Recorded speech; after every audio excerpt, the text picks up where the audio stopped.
আৰক্ষীক অত্যাধিক ক্ষমতা প্ৰদান কৰা হৈছে, যিটো মই ভাবোঁ যে নাগৰিকৰ অধিকাৰৰ কাৰণে আটাইতকৈ বিপদজনক কথা। তাতকৈ আমি ডাঙৰ কথাটো হ'ল যে এনেকুৱা কিছুমান অপৰাধ তেওঁলোকে ইয়াত সন্নিৱস্ত কৰিছে, যিবোৰ অপৰাধৰ সংজ্ঞা খুব ডেফিনিট নহয়, যাৰ কাৰণে এই পুলিচৰ হাতত অপপ্ৰয়োগ বা আৰক্ষীৰ হাতত বা নিৰাপত্তাৰক্ষীৰ হাতত এনে ধাৰাবিলাকৰ অপপ্ৰয়োগৰ সম্ভাৱনা আছে। পৰ্যন্ত যেতিয়াই মন যায় তেতিয়াই পুলিচে আপোনাৰ কাষ্টডিত লোৱাৰ ব্যৱস্থাটো দি দিলে, অধিকাৰটো প্ৰদান কৰিলে। এইটো মই ভাবোঁ যে অত্যন্ত বিপদজনক, বিশেষকৈ ভাৰতবৰ্ষৰ দৰে এখন দেশত য'ত সাধাৰণতেই আপোনাৰ আৰক্ষী সদায় ৰাজনৈতিকভাৱে পক্ষপাতদুষ্ট হোৱাৰ আমি উদাহৰণ দেখি আহিছোঁ। টেৰৰিষ্ট এক্ট, যিটো আচলতে UAPৰ অধীনত ইতিমধ্যে আছেই, তাকো আনি পেলাই ইয়াত সেই একেটা সংজ্ঞাৰে আনি পেলাই ইয়াত সংজ্ঞায়িত কৰা হৈছে। গতিকে এনেকুৱা ধৰণৰ কিছুমান বিশেষ ব্যৱস্থা আছে, যিবিলাক ব্যৱস্থাই মই ভাবোঁ যে নাগৰিকৰ অধিকাৰ ক্ষুণ্ণ কৰাৰ সম্ভাৱনা আছে। নমস্কাৰ। 2023 চনত সংসদৰ পৰা যি সময়ত প্ৰায় 150 গৰাকী সাংসদক নিলম্বিত কৰা হৈছিল, সাংসদসকলক, বিৰোধী সাংসদসকলক নিলম্বিত কৰি সংসদৰ মজিয়াত 3খনকৈ গুৰুত্বপূৰ্ণ আইন গৃহীত কৰা হৈছিল, 3খনকৈ অপৰাধমূলক আইন গৃহীত কৰা হৈছিল। আৰু সেই 3খনকৈ আইন আজিৰে পৰা বলবৎ হৈছে। কিন্তু সেই 3খন আইনত আচলতে আছে কি, সেই সন্দৰ্ভত আমি আজি কথা পাতিবলৈ আমি বৰ্তমান উপস্থিত হৈছোঁ গুৱাহাটী উচ্চ ন্যায়ালয়ৰ জ্যেষ্ঠ অধিবক্তা শান্তনু বৰঠাকুৰৰ ওচৰত। আমি তেখেতৰ পৰাই জানিম আচলতে এই আইন 3খনত আছে কি। প্ৰথম কথাটো হ'ল যে যি 3খন আইন আনিছে, আপুনি কৈ যোৱাৰ দৰেই যে ইয়াক যি ধৰণৰ চৰ্চাৰ মাজেৰে আহিব লাগিছিল, আইন 3খন বলবৎ হ'ব লাগিছিল, সেই আইন 3খন সেই চৰ্চাৰ মাজেৰে বলবৎ হোৱা নাই। ইয়াক খুব হুৰমূৰকৈ বলবৎ কৰা হ'ল আৰু আজিৰ তাৰিখৰ পৰা নতুন 3খন আইন প্ৰয়োগ হ'ব। ক্ৰিমিনেল ল'বিলাকৰ, বিশেষকৈ এই যি ফৌজদাৰী বিধিবিলাকৰ নাগৰিকৰ মৌলিক অধিকাৰ, বিশেষকৈ আৰ্টিকল 21 21 নম্বৰ অনুচ্ছেদত যি অধিকাৰ দিছে, তাৰ লগত এটা অতি গুৰুত্বপূৰ্ণ সম্পৰ্ক আছে। এতিয়া আমি দেখিছোঁ যে এই 3খন আইন অনাৰ পিছত কিছু সংশোধন অনা হ'ল। এই আইন 3খনৰ সংশোধনৰ প্ৰয়োজন নিঃসন্দেহে আছিল, কাৰণ এই 3খন আইন মূলতঃ ব্ৰিটিছ ঔপনিৱেশিক শাসনৰ তাৰ যি সময়ত অনা হৈছিল, সেই তাৰেই ধাৰাবাহিকতা ৰক্ষা কৰি চলিছিল। সেইকাৰণে আজিৰ পৰিপ্ৰেক্ষিতৰ লগত সংগতি ৰাখি, আমাৰ সংবিধানিক যি অধিকাৰ, সেই অধিকাৰৰ লগত সংগতি ৰাখি এই আইন 3খনৰ সলনি কৰাৰ প্ৰয়োজন আছিল। সেইকাৰণে মই ভাবোঁ যে এইটো এটা সুযোগ আছিল চৰকাৰৰ বাবে, কিন্তু দুৰ্ভাগ্যবশতঃ চৰকাৰে এই সুযোগ লোৱাত ব্যৰ্থ হ'ল। আৰু দেখা গ'ল যে প্ৰায় 80ৰ পৰা 90% যি আছে এই 3খন আইনৰ ব্যৱস্থা, আগৰ পুৰণা 3খন আইনৰ ব্যৱস্থা, তাক আপোনাৰ কাট পেষ্ট কৰি ইয়াত আনি দিয়া হৈছে, 1 নম্বৰ কথা। 2 নম্বৰ কথা, ইয়াৰ দ্বাৰা আৰক্ষীক অত্যাধিক ক্ষমতা প্ৰদান কৰা হৈছে, যিটো মই ভাবোঁ যে নাগৰিকৰ অধিকাৰৰ কাৰণে আটাইতকৈ বিপদজনক কথা, আৰক্ষীক ক্ষমতা প্ৰদান কৰাটো। আৰু 3 নম্বৰ কথাটো হ'ল যে নাগৰিকৰ অধিকাৰৰ সুৰক্ষাৰ ক্ষেত্ৰত যেনেকুৱা ধৰণৰ ব্যৱস্থা ইয়াত থাকিব লাগিছিল, সেইটো বৰঞ্চ নায়েই। তাতকৈ আমি ডাঙৰ কথাটো হ'ল যে এনেকুৱা কিছুমান অপৰাধ তেওঁলোকে ইয়াত সন্নিৱস্ত কৰিছে, যিবোৰ অপৰাধৰ সংজ্ঞা খুব ডেফিনিট নহয়, যাৰ কাৰণে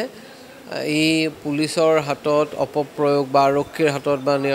নিৰাপত্তাৰক্ষীৰ হাতত এনে ধাৰাবিলাকৰ অপপ্ৰয়োগৰ সম্ভাৱনা আছে। মই দি আছোঁ উদাহৰণ। মই এতিয়া আপোনালোকক 2টা কথা কওঁ, যে তাৰ লগতে মই এইটো কথাও ক'ম যে কিছুমান গুৰুত্বপূৰ্ণভাৱে দৰকাৰী পদক্ষেপো আইন 3খনে লৈছে, যেনেকৈ নিৰ্দিষ্ট সময়ৰ ভিতৰত গোচৰ শেষ কৰাৰ ব্যৱস্থা কৰিছে। তাৰোপৰি আপোনাৰ গোচৰ যাতে পৰি নাথাকে, কোনো এজন অপৰাধী পলাই ফুৰাৰ কাৰণে তাৰ ব্যৱস্থা কৰিছে, গোচৰ চলি থকা অপৰাধীৰ অনুপস্থিতিতো গোচৰ চলোৱাৰ কাৰণে। ঠিক তেনেদৰে ইলেক্ট্ৰনিক যিবিলাক মাধ্যম আছে, তাৰ মাজেদি সাক্ষী-তাক্ষীৰ ক্ষেত্ৰত ইলেক্ট্ৰনিক এভিডেন্স বুলি যাক কোৱা হয়, সেইবিলাকৰ ওপৰত গুৰুত্ব আৰোপ কৰা হৈছে, কাৰণ প্ৰযুক্তিৰ বিকাশৰ লগে লগে হৈছে। এইবিলাক সাধাৰণভাৱে এইবিলাক পদক্ষেপ আমি বেয়া বুলি নকওঁ, কিন্তু যিটো কথা যে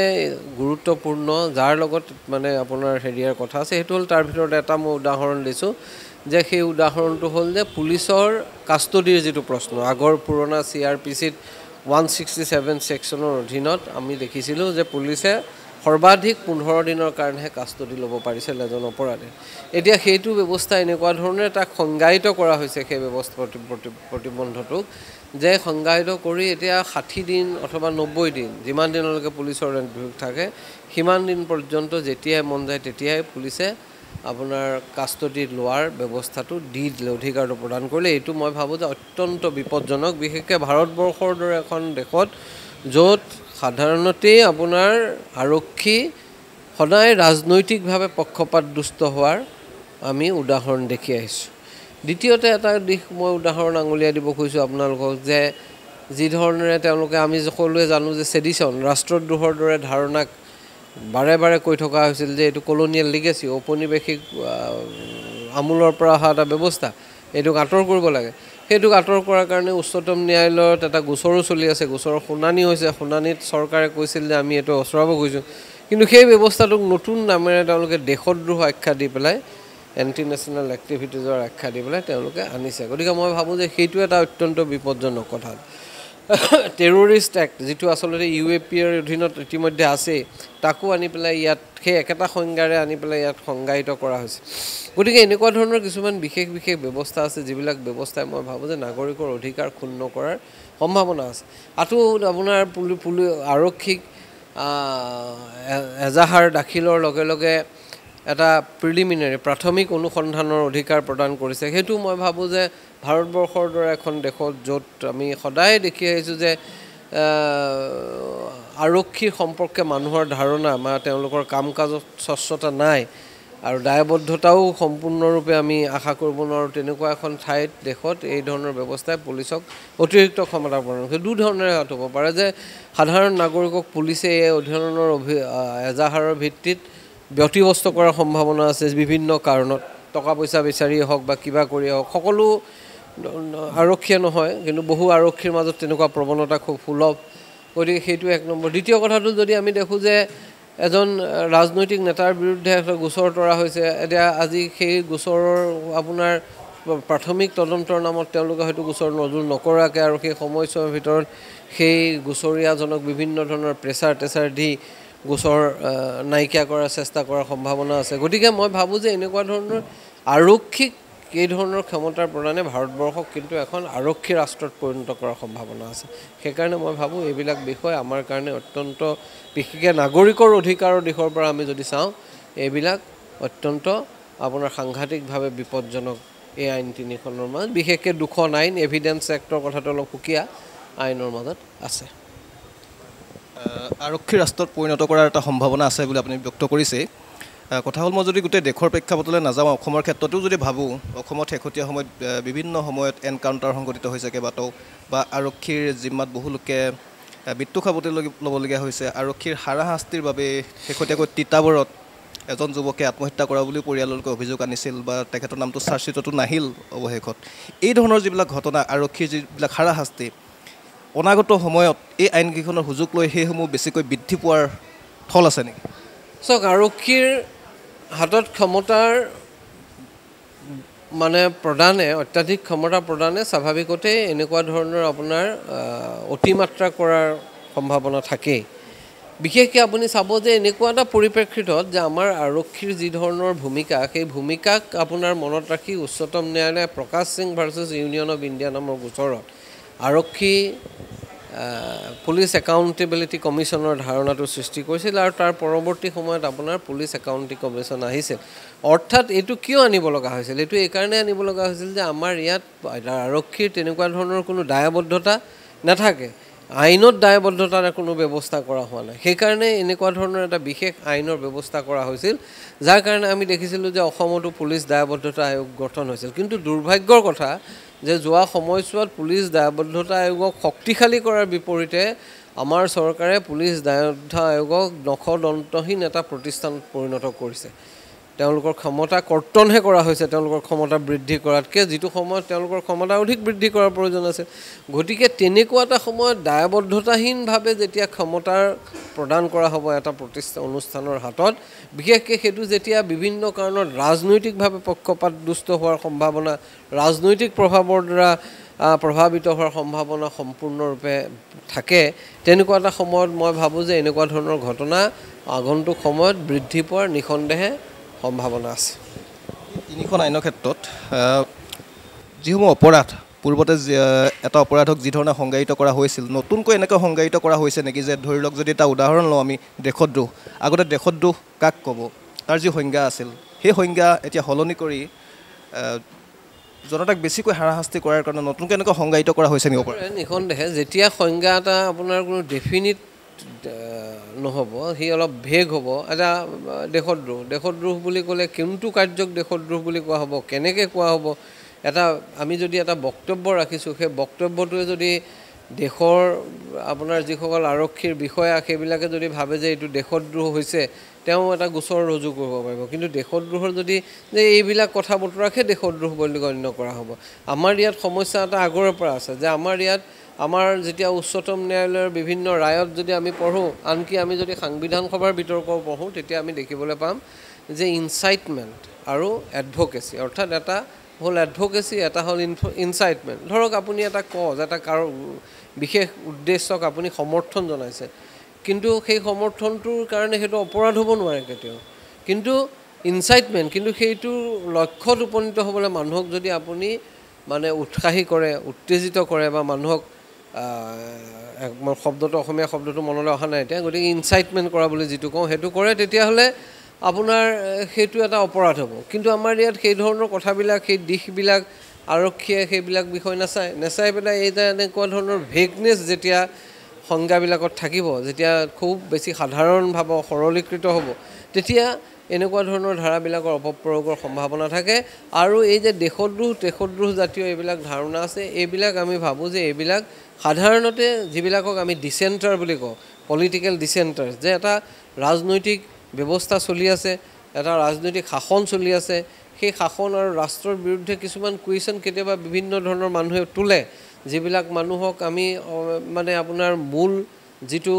ধাৰা, সেই ধাৰাটোৰ পৰা তেওঁলোকে আঁতৰি গৈ পেলাই প্ৰশ্নবোৰ তোলে। তেনেকুৱা মানুহৰ ক্ষেত্ৰত এনেকুৱা ধাৰাৰ প্ৰয়োগ হোৱাৰ সম্ভাৱনা খুব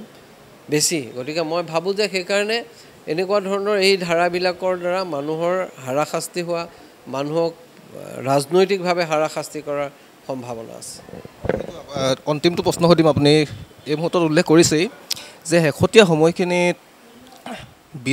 বিৰোধী নেতাৰ ওপৰত শাসক পক্ষই বিভিন্ন ধৰণৰ গোচৰত তেওঁলোকক গ্ৰেপ্তাৰ কৰি হাৰাশাস্তি চলাই থকাৰ অভিযোগ উঠিছে। বা আমি যদি দিল্লীৰ মুখ্যমন্ত্ৰীলৈকে এটা উদাহৰণ দিব পাৰোঁ, কি ভাবে এই তিনিখন আইনক বিৰোধীক হাৰাশাস্তি কৰাৰ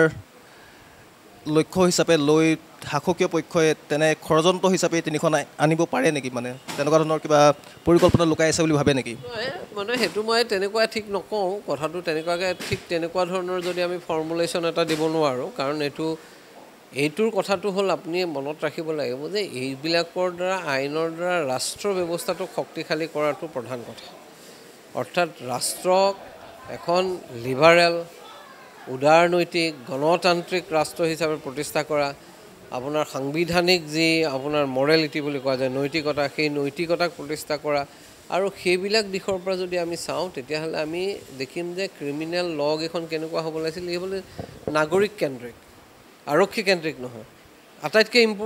গুৰুত্বপূৰ্ণ বিষয়টো ক'ত এখন গণতান্ত্ৰিক দেশত আটাইতকৈ গুৰুত্বপূৰ্ণ যিটো আপোনাৰ অধিকাৰ, সেইটোৱে হ'ল আপোনাৰ আমাৰ দেশৰ সংবিধানে দিয়া আৰ্টিকল 19, আৰ্টিকল 21, এই দুটা। গতিকে আপুনি সেইটোৰ লগত সমন্বয় কৰিব পৰাকৈহে আইনখন আনিব লাগিছিল। সেইখন আইন তেওঁলোকে সেইকাৰণে অনা নাই। নানি তেওঁলোকে এইখন আইনৰ দ্বাৰা ৰাষ্ট্ৰ ব্যৱস্থাক প্ৰথমত কথা হ'ল শক্তিশালী কৰিছে। আৰু তেওঁলোকৰ ৰাজনৈতিক নেতা, তেওঁলোকৰ অপোনেণ্ট দুইবিধৰ আছে। এবিধ হ'ল সাধাৰণভাৱে ৰাজনৈতিক নেতা, যি আপোনাৰ এই ব্যৱস্থাটোৰ ওপৰত বিশ্বাস ৰাখি কিছু মানুহক আপোনাৰ তেওঁলোকৰ বিপৰীতে শাসনলৈ আহিব খোজে, ৰাজনৈতিকভাৱে নিৰ্বাচনত প্ৰতিদ্বন্দ্বিতা কৰি। এইবিলাকৰ কাৰণে তেওঁলোকৰ হাতত CBI আছে, ED আছে, PMLA আছে, সেইখিনিয়ে এনাফ। সেইখিনিয়ে তেওঁলোকে আমি দেখিছোঁ যে কি কৰিব পাৰে কৰি আছে। আজি ঝাৰখণ্ডৰ প্ৰাক্তন মুখ্যমন্ত্ৰী হেমন্ত সোৰেনৰ ক্ষেত্ৰত আপোনাৰ ঝাৰখণ্ড উচ্চ ন্যায়ালয়ে কি ক'লে যে কোনো ধৰণৰ তেওঁ দোষী বুলি ভাবিব পৰাকৈ কোনো প্ৰমাণ তেওঁলোক দিয়াত ব্যৰ্থ হ'ল। অৰ্থাৎ 5 মাহ ধৰি এজন মানুহক বিৰোধীক সোমোৱাই থ'লে যাতে নিৰ্বাচনত তেওঁ সক্ৰিয় অংশগ্ৰহণ কৰিব নোৱাৰে। কিন্তু এইটো আৰু একবিধ বিৰোধী আছে, যিবিলাকে আদৰ্শগতভাৱে তেওঁলোকৰ বিৰোধিতা কৰে, আৰু যিবিলাকে কিছু ৰাষ্ট্ৰ ব্যৱস্থা সম্পৰ্কে মৌলিক প্ৰশ্ন উত্থাপন কৰে সেই যিবিলাক আপোনাৰ বিৰোধী আছে গণতন্ত্ৰৰ কাৰণে সেইবিলাকো অত্যন্ত গুৰুত্বপূৰ্ণ কিন্তু তেওঁলোকক মোকাবিলা কৰাৰ কাৰণে আকৌ ৰাষ্ট্ৰ ব্যৱস্থাটো অলপ ৰাষ্ট্ৰৰ এজেন্সিবিলাকক অধিক কঠোৰ অধিক শক্তিশালী কৰাটো আপোনাৰ ৰাষ্ট্ৰ যেতিয়া মানে ইললিবাৰেল ৰাষ্ট্ৰ বুলি কওঁ যে উদাৰ নহয় যি কঠোৰ ৰাষ্ট্ৰই সেইটো সদায় ব্যৱস্থা গ্ৰহণ কৰে যিবোৰ আপুনি যদি ইতিহাসৰ পাত মেলি চাই সকলোতে দেখিব এইকাৰণে আজি ভাৰতবৰ্ষতো সেইটো ঘটনাই ঘটিছে সেইকাৰণে এই তিনিখন আইনৰ দ্বাৰা মূলতঃ এই যে আপোনাৰ ৰাষ্ট্ৰ ব্যৱস্থাটোক অধিক সক্ৰিয় অধিক কঠোৰ আৰু অধিক ইললিবাৰেল এই কৰাৰ এটা প্ৰচেষ্টা চলিছে আৰু এই তিনিখন আইন হ'ল তাৰে উদাহৰণ